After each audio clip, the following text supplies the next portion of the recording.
이 시간에 하나님의 말씀 함께 교독하겠습니다. 누가복음 12장 13절로 21절까지의 말씀입니다. 사람들 중에 어떤 사람이 예수께 말했습니다. 선생님, 제 형제에게 유산을 저와 나누라고 말씀해 주십시오. 예수께서 대답하셨습니다. 이 사람아, 누가 나를 너희 재판관이나 분배인으로 세웠느냐? 그러고는 사람들에게 말씀하셨습니다. 너희는 조심해서 모든 탐심을 삼가하라. 사람의 생명이 그 재산의 넉넉함에 있는 것이 아니다. 그러고 나서 그들에게 한 비유를 말씀하셨습니다.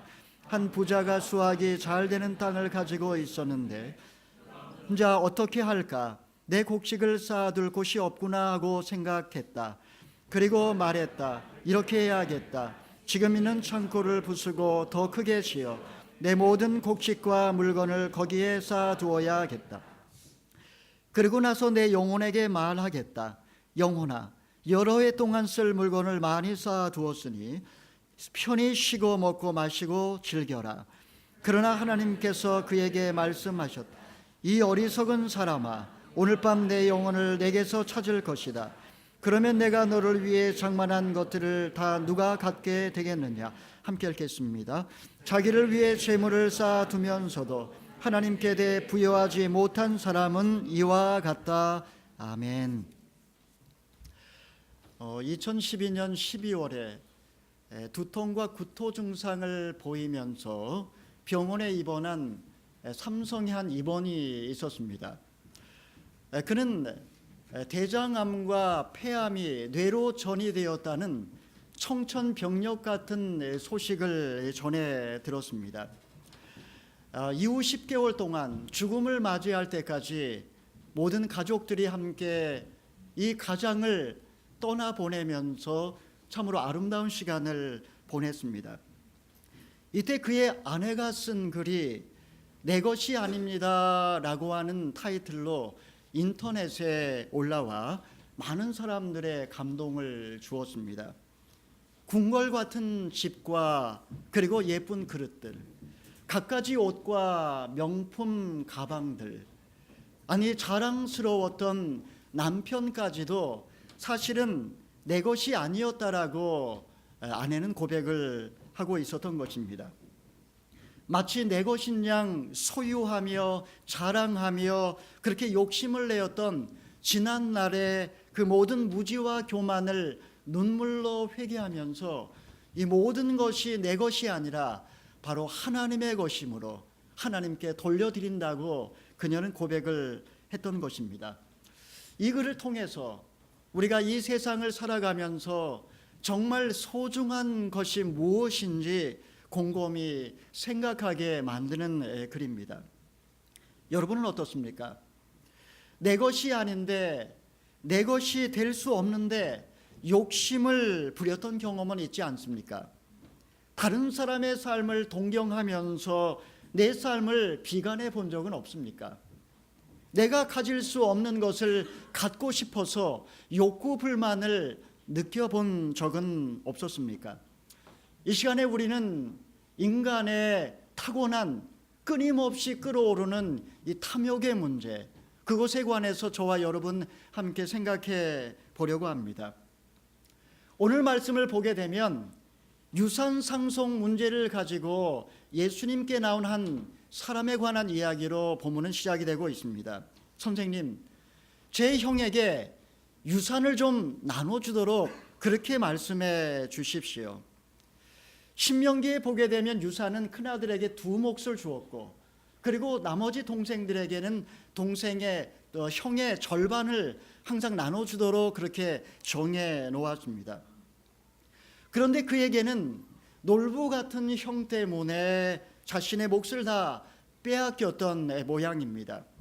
그는 형에게 화를 내며 자신의 정당한 몫을 주장했지만 형은 그의 주장을 묵살해 버렸습니다.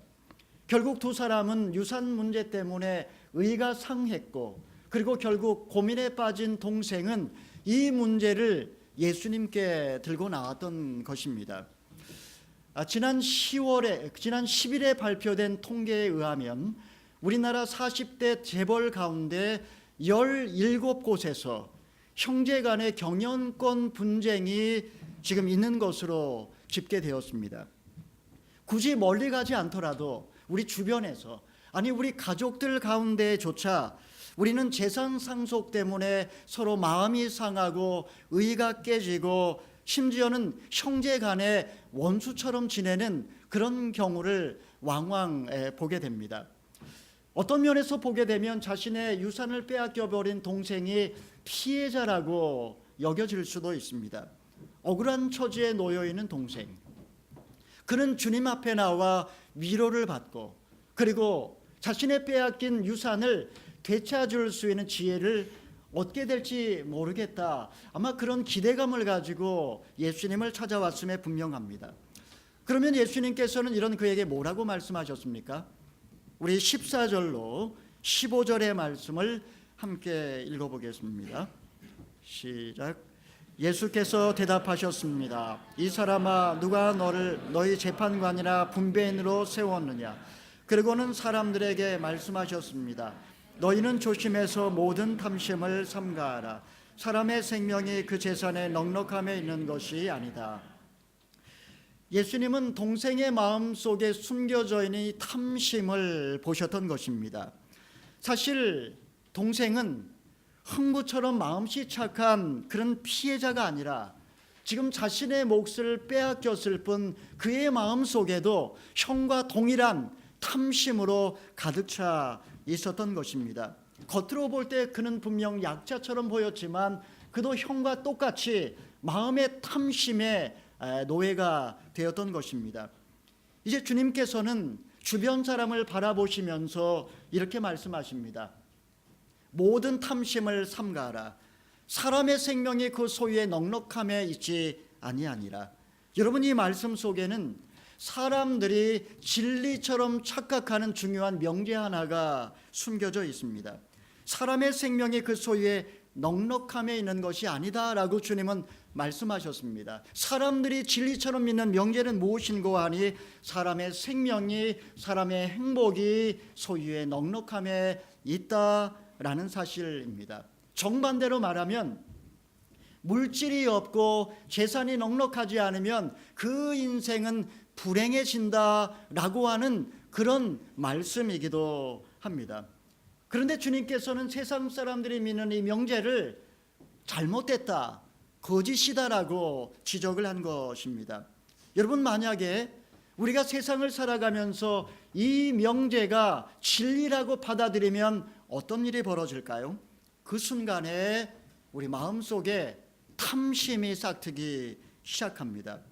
행복이 그 소유의 넉넉함에 있다라고 믿는 그 순간에 우리는 불행해지지 않기 위해서 그것을 얻어야 된다는 정당한 집착이 생기는 것입니다. 여러분, 이것이 단지 이 동생만의 문제가 아니었기 때문에 예수님께서는 주변에 있는 사람들을 바라보시면서 사람의 마음속에 이 탐심이 생기지 않도록 조심하라고 경계하신 것입니다.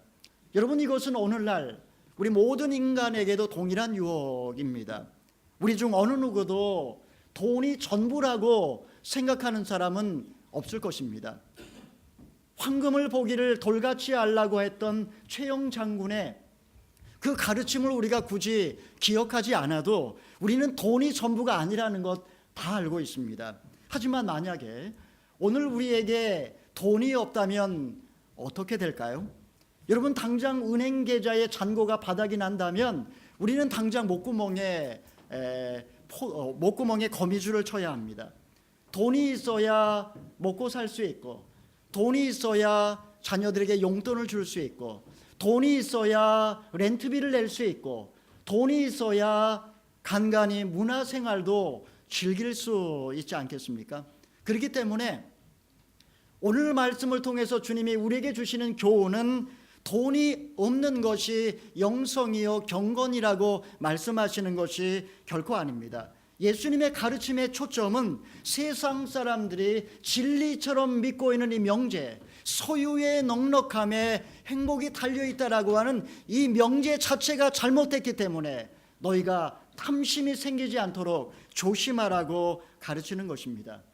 오늘날 이 세상은 신자유주의 경제 체제 때문에 돈의 막강한 힘, 우리는 결코 부인할 수 없습니다. 아무리 우리가 사회보장제도가 잘 되어 있는 뉴질랜드에 살고 있다 할지라도 돈이 있으면 안 되는 것이 없고, 돈이 없으면 될 일도 안 되는 것이 우리의 현실입니다. 당연히 우리가 이 땅에 살면서도 돈이 우리의 행복과 불행을 좌우한다라고 우리는 믿고 살아가고 있다는 것입니다. 아마 예수님의 이야기를 듣고 있던 주변 사람들 가운데에도 참 예수님이 현실성이 없는 말씀을 하시는구나, 아마 이렇게 속으로 생각하는 사람이 있었던 것 같습니다. 이에 예수님께서는 주변 사람들을 바라보시면서 그들이 알아듣기 쉽게 한 가지 비유를 말씀해 주셨습니다. 옛날에 한 부자가 살고 있었습니다. 그는 아주 좋은 땅을 갖고 있었고 소출이 아주 풍성했습니다. 얼마나 큰 풍년이 들었는지 그의 곳간에 이 소출을 다 담을 수 없을 만큼 차고 넘쳤던 것입니다. 행복한 고민이죠. 어떻게 하면 이 곡식을 잘 저장해 두었다가 가격이 오를 때 되팔아 큰 이윤을 얻을 수 있을까? 아마 그는 곰곰이 생각을 했던 것입니다. 그리고 갑자기 좋은 묘안이 떠올랐습니다. 지금 있는 곡간을 헐고 지금보다 2배의 큰 곡간을 짓겠다라는 생각이 떠올랐습니다. 비록 경비는 들겠지만, 그리고 건축 비용이 들긴 하겠지만 훨씬 더 이게 이익이 될 것이라고 그는 판단을 했던 것입니다. 만약에 그렇게 한다면 여러 해 동안 쉬고 먹고 마시고 즐길 수 있을 것이다. 그는 여생을 편안하게 보낼 수 있을 것이다 라고 그는 확신이 들었던 것입니다. 그는 참으로 경영인으로서 지혜로운 사람임에 분명합니다. 그런데 오늘 본문에서 하나님께서는 이런 부자를 가리켜 뭐라 말씀하십니까? 우리 20절의 말씀 같이 한번 읽어보겠습니다. 시작. 그러나 하나님께서 그에게 말씀하셨다. 이 어리석은 사람아, 오늘 밤 내 영혼을 내게서 찾을 것이다. 그러면 내가 나를 위해 장만한 것들을 다 누가 갖게 되겠느냐? 우리가 인간적으로 바라볼 때 그는 참으로 지혜로운 사람처럼 보입니다. 하지만 하나님은 어리석은 사람아 라고 그를 책망하십니다. 하나님께서 오늘 밤 그의 영혼을 걷어가실 예정이었으니 그가 땀을 흘리며 모아놓던 그 모든 재산이 누구의 것이 되겠느냐라고 반문을 하십니다.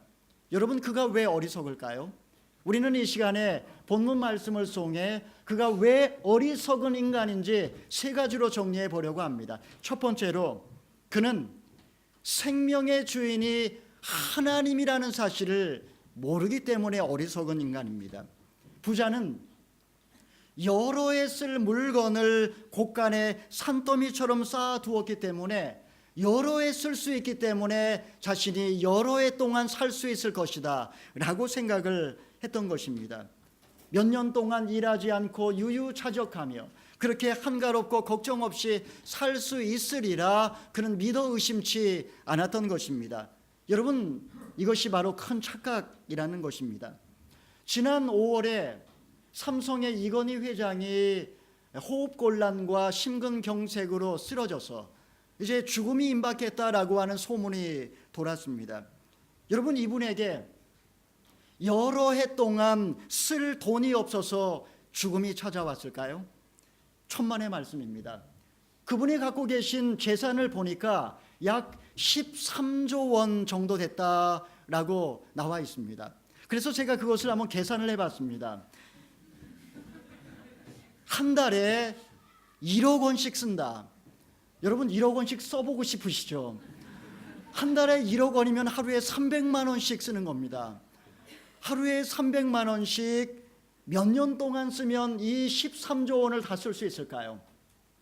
제가 계산기로 계산해 보니까 정확하게 10,000년을 쓰고도 1조 원이 남습니다. 이 어마어마한 돈을 갖고 계신 분이 지금 이제 사경을 헤매고 있습니다. 여러분, 무엇을 의미할까요? 결코 돈이 목숨을 보장해 주지 못한다라는 말씀입니다. 내 손안에 지금 수천억 원의 돈이 있다 할지라도 내 목숨은 내 손안에 있는 것이 아니라 하나님의 손안에 있다라는 것입니다. 여러분, 부자는 어리석게도 이 사실을 알지 못하고 내가 지금 여러 해 쓸 돈이 있으니까 내가 여러 해 넉넉하게 자족하며 살 수 있을 것이다 라고 착각하고 있었다라는 말씀입니다. 찬송가 492장에 보게 되면 여러분, 우리 인생이 무엇인지에 관해서 잘 이야기를 해주고 있습니다. 우리 자막이 준비되어져 있는데요, 우리 같이 한번 반주 없이 한번 같이 찬양을 해보기를 원합니다. 잠시 세상에 내가 살면서 항상 찬송 부르다가 날이 저물어 오라 하시면 영광 중에 나가리. 열린 천국문 내가 들어가 세상 짐을 내려놓고 빛난 멸류관 받아 쓰고서 주와 함께 다스리리. 눈물 골짜기 더듬으면서 나의 갈 길 다간 후에 주의 품 안에 내가 안기어 영원토록 살리로다.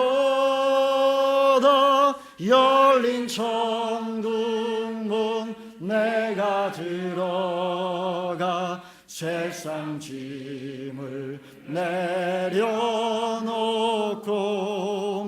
빛난 멸류관 받아 쓰고서 주와 함께 다스리리. 나의 가는 길 멀고 험하며 산은 높고 고름 깊어 고난 나의 몸 쉴 곳 없어도 복된 날이 밝아오리. 열린 천국문 내가 들어가 세상 짐을 내려놓고 빛난 멸류관 받아 쓰고서 주와 함께 다스리리. 한숨 가시고 죽음 없는 날 사모하며 기다리니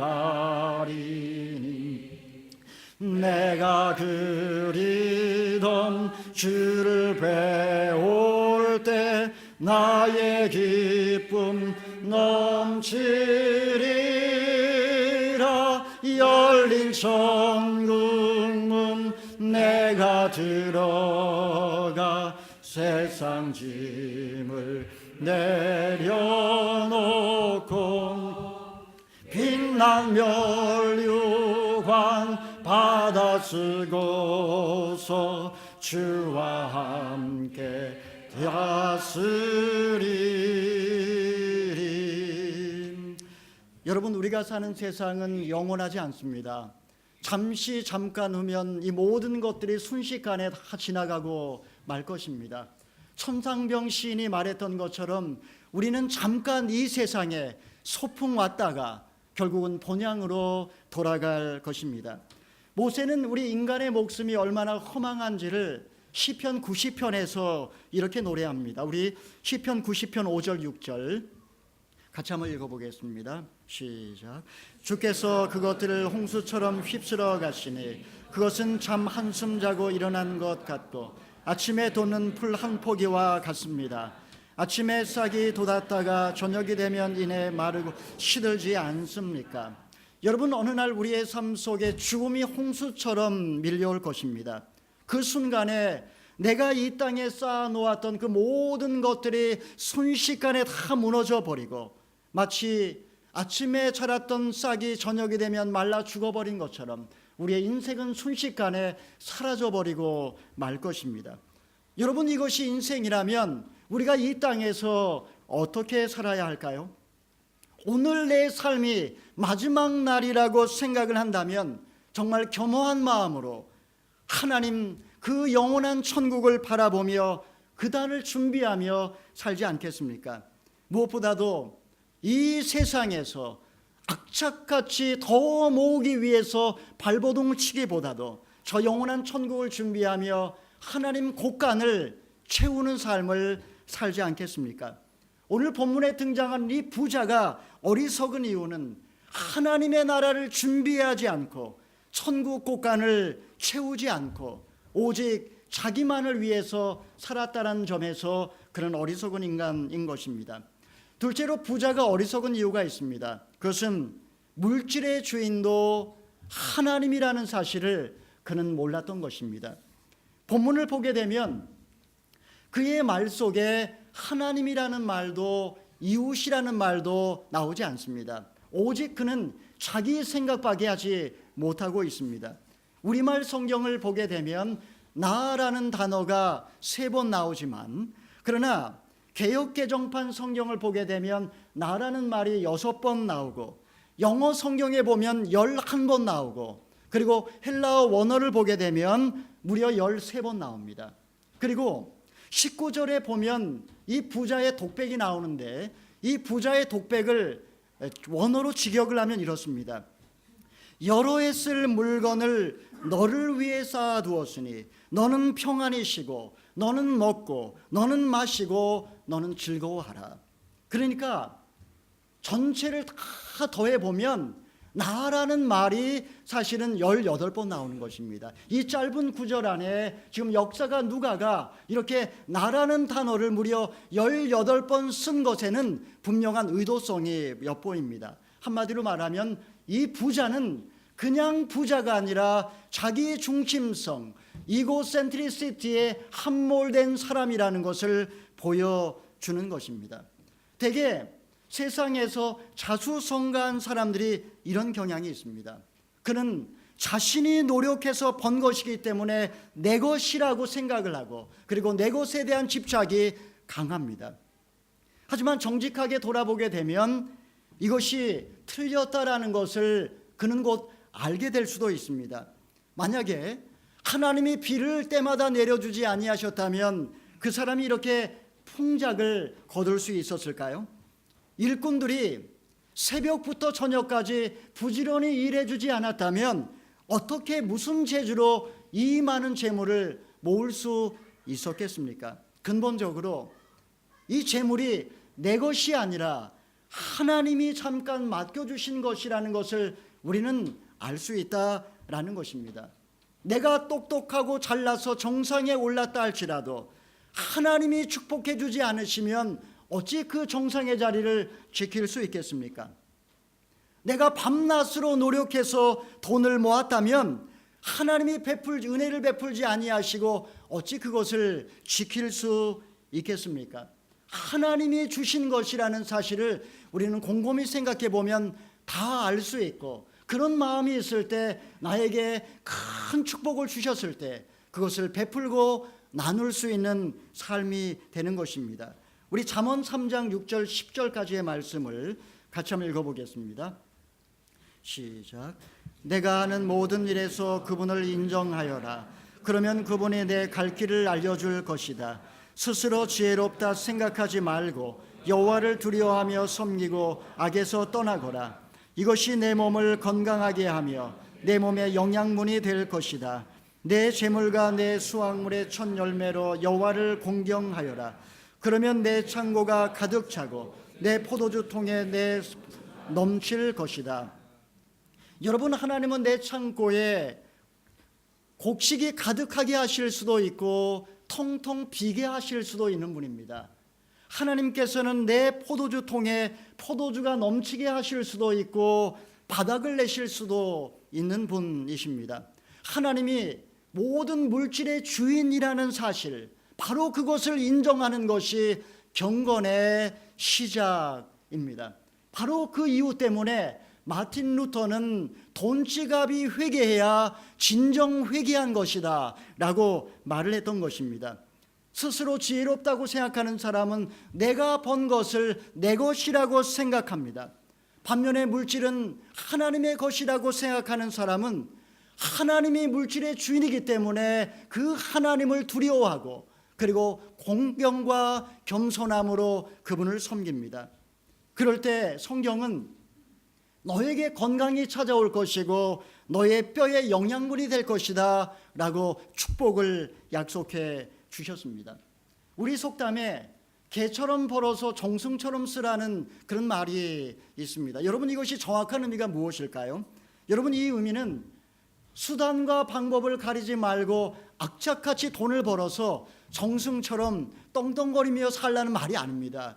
이 속담의 의미는 버는 것보다 쓰는 것이 더 중요하다라는 뜻입니다. 내 것이라고 생각하는 사람은 이것이 내 것이기 때문에 나만을 위하여 내 마음대로 씁니다. 바로 그런 이유 때문에 이상하게도 부자들이 더 인색한 것입니다. 그러나 물질을 하나님의 것이라고 생각하는 사람은 재물과 첫 소산물을 믿음으로 하나님께 드려 공경하고 그리고 나의 물질을 통해 어렵고 힘든 이웃들, 그리고 이 땅에 흩어져 있는 수많은 교회들, 그리고 선교사들을 위하여 물질을 드리고 마음을 드리고 헌신하는 것입니다. 여러분, 이것을 우리는 청지기 의식이라고 말합니다. 빌 게이츠가, 세계에서 가장 많은 돈을 번 빌 게이츠가 자신의 돈을 다 사회에 환원할 수 있었던 이유도 바로 이 청지기 의식 때문에 가능했던 것이고, 그리고 언더우드 선교사님의 형님이 엄청난 재벌이었지만 그 엄청난 돈을 한국 선교를 위해서 드릴 수 있었던 이유도 바로 이 청지기 의식 때문에 가능했던 것입니다. 처음부터 이것은 내 것이 아니었기 때문에 주님의 것을 주님께 돌려드릴 뿐입니다. 본문에 등장하는 부자는 이 사실을 모르고 오직 이 물질을 내가 벌었기 때문에 내 것이라고 생각하고 자기 배만을 불리는데 썼기 때문에 어리석은 자다라고 하나님은 말씀하셨던 것입니다. 세 번째로, 이 부자가 어리석은 이유는 물질이 행복을 보장해 줄 것이라고 착각했기 때문입니다. 오늘 본문에 보게 되면 그가 이렇게 독백을 합니다. 영혼아, 여러 해 쓸 물건을 많이 쌓아두었으니 이제는 편히 쉬고 먹고 마시며 즐겨라. 여러분, 그는 많은 물질을 쌓아두었기 때문에 그의 영혼이 이제 편히 쉬고 먹고 마시고 즐길 수 있다라고 착각을 하고 있습니다. 여러분, 물론 인간의 육체는 돈을 가지고 안락한 삶과 그리고 쾌락을 살 수도 있습니다. 하지만 영혼은 물질의 세계로 결코 만족을 얻지 못하는 법입니다. 인간은 영혼의 존재이기 때문에 이 물을 먹는 자마다 다시 목마르려니와 내가 주는 물을 먹는 자는 영원히 목마르지 아니하리라. 여러분, 이 세상의 야곱의 물로, 이 세상의 물질로, 그 어떤 것으로도 인간의 영혼은 만족함이 없습니다. 우리 전도서 5장 10절의 말씀을 같이 한번 읽어보겠습니다. 전도서 5장 10절입니다. 시작. 돈을 사랑하는 사람마다 돈으로 만족하는 법이 없고 부를 사랑하는 사람마다 재산이 아무리 불어나도 만족하는 법이 없다. 이것 또한 허무한 것이다. 돈을 사랑하는 사람은 돈으로 만족하지 못하고, 그리고 부를 사랑하는 사람마다 아무리 재산이 불어나도 절대 만족하지 못한다라고 성경은 말합니다. 여러분, 우리가 돈으로 집을 살 수는 있지만 행복한 가정을 살 수는 없습니다. 우리가 돈으로 좋은 침대를 살 수 있을지 몰라도 단잠을 살 수는 없습니다. 우리가 돈으로 책을 살 수 있을지 몰라도 지식과 사상을 살 수는 없습니다. 우리가 돈으로 약을 살 수 있을지 몰라도 건강을 살 수는 없습니다. 물질이 우리 삶 속에 행복을 가져올 것이라고 하는 이 명제는 동서고금을 막론하고 모든 인간들이 믿는 진리입니다.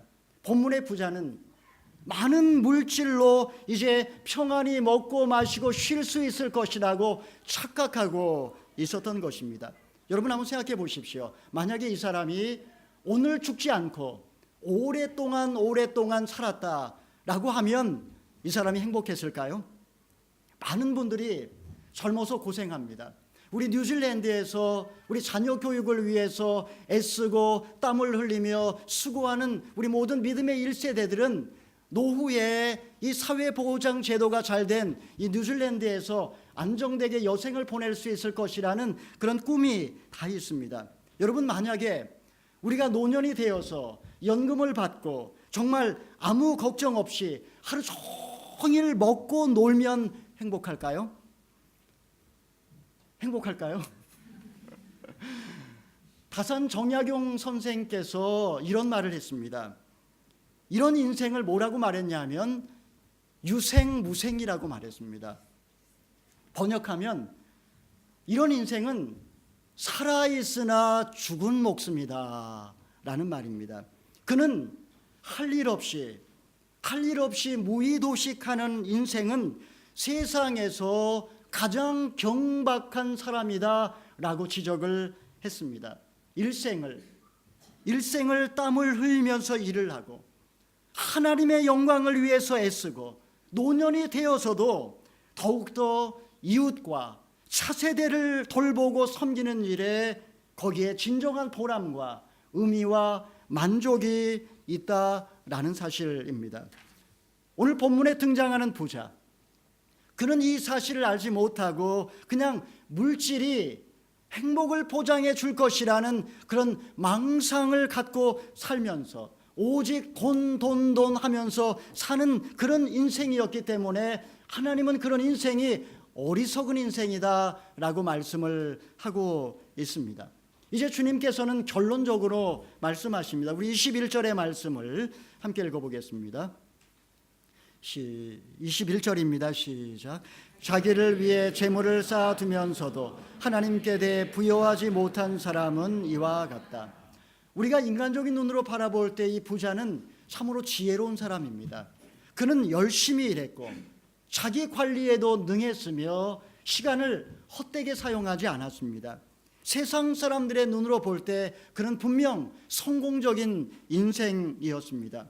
하지만 하나님이 보실 때 그는 비참하고 가난하고 어리석은 인생이라고 말씀하십니다.